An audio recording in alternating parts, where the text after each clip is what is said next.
welcome back to my film and TV channel. Hope you're all staying safe and well. We've got a feature-length directorial debut today, written and directed by Johnny Barrington.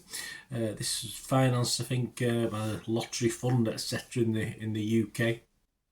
Looking at something called Silent Roar.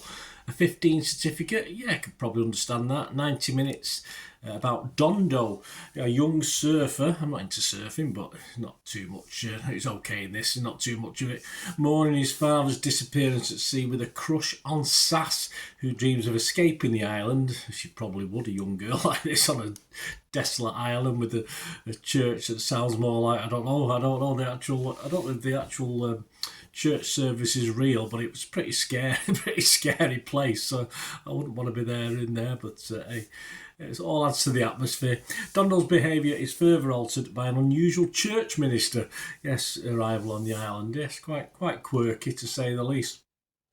This stars Lewis McCartney, Ella Lily Highland, Mark Lockyer, Fiona Bell, Victoria Balnaves, Anders Hayward, Pablo Raybould, Chnutz Ezudi, Tip Cullen, Mark Lockyer. Yeah, a couple of familiar faces, but some new ones as well. And a generally well-rounded cast for this one. Yeah, some good ones. A lot of UK-based drama, if you like. This is set in the Outer Hebrides. The acting isn't always great, but I was quite impressed with this one. Catherine Bray from Variety, she liked it. She said there's an airy lightness of touch to all this, which belies how often we've seen some of the film's themes of self-discovery and teenage identity before. Yeah, absolutely. There's nothing new in the story with this. Of course, there's little quirky bits in it. Some work, some don't.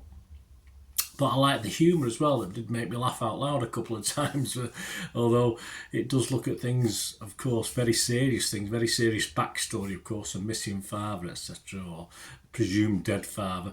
But it is allowed to entertain as well within the angst of the people in the actual film itself.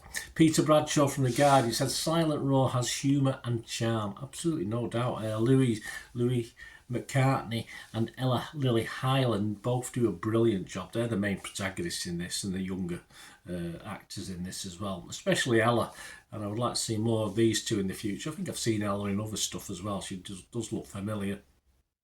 And sadly though, without their chemistry, this probably wouldn't have been as entertaining. It's those two that make this sort of work for me.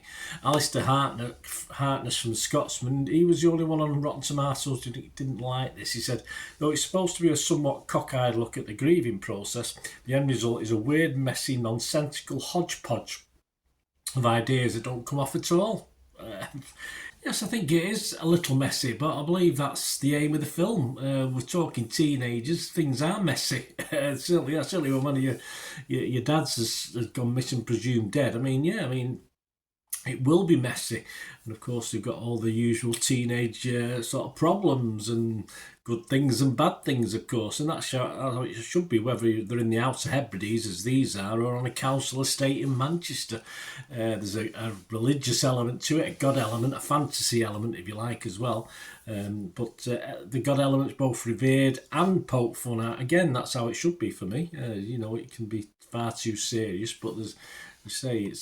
I'm not a religious person by any means, but I could fully invest in some of the pro-religion stuff as well as some of the anti-religion stuff. It just didn't really bother me either way. I quite enjoyed and was entertained by some of the stuff in it.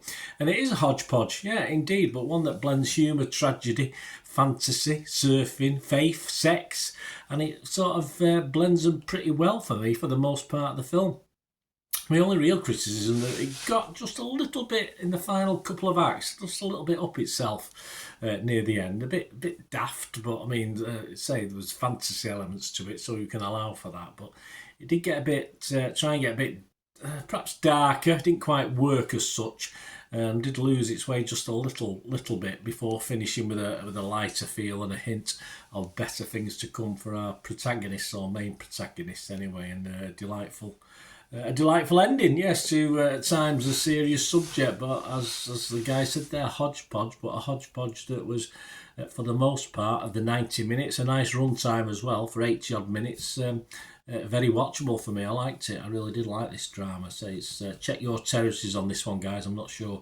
It should be out on various streaming sites, so wherever you are, if you want to have a look at this, I think it's well worth the effort. Seek it out. I don't think there's any theatrical releases at the moment. Other scores, all I've got is Rotten Tomatoes. As I said, only 9 critics on Rotten Tomatoes. 8 were fresh and just that one negative I read out before. And it's getting 7 out of 10, so that's okay. And of course, we go over to Internet Movie Database. Just 69 though. 69 scores and reviews have been left, so as I'm recording this on the 8th of April 2025.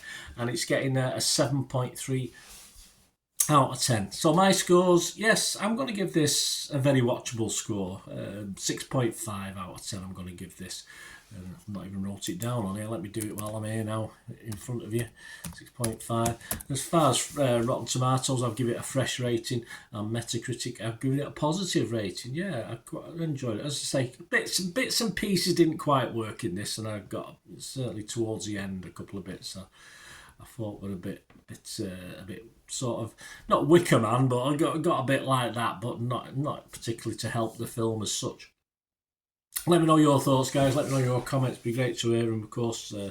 And if you want to contact me, you can contact me through my socials. And yeah, if you like what I try and do on the channel, it's to give my opinions. I also give opinions on other people's opinions. I hope you like that. That's how I do it. If you don't like it, well, we do have an off switch, but if you like what I try and do, thank you very much, and it's much appreciated. And if you want to help support the channel, perhaps in the future, help me out in the future as well for my time, just stay watching and listening.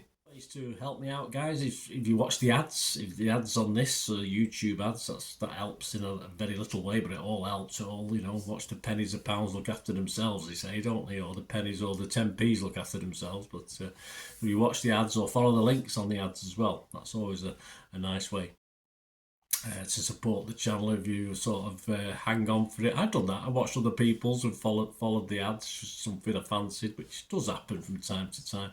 Of course, you can support me by pushing that subscribe button as mentioned earlier, and that of course pressing the button so you know when these vlogs are coming out. And of course I'm always interested in your opinions, and of course you can give us a like, that'd be wonderful as well. So thanks for watching, guys. Hopefully I'll join you very, very soon with something else. Until we meet again, I'll never ask one thing, don't I? Please stay safe, everyone. Bye for now.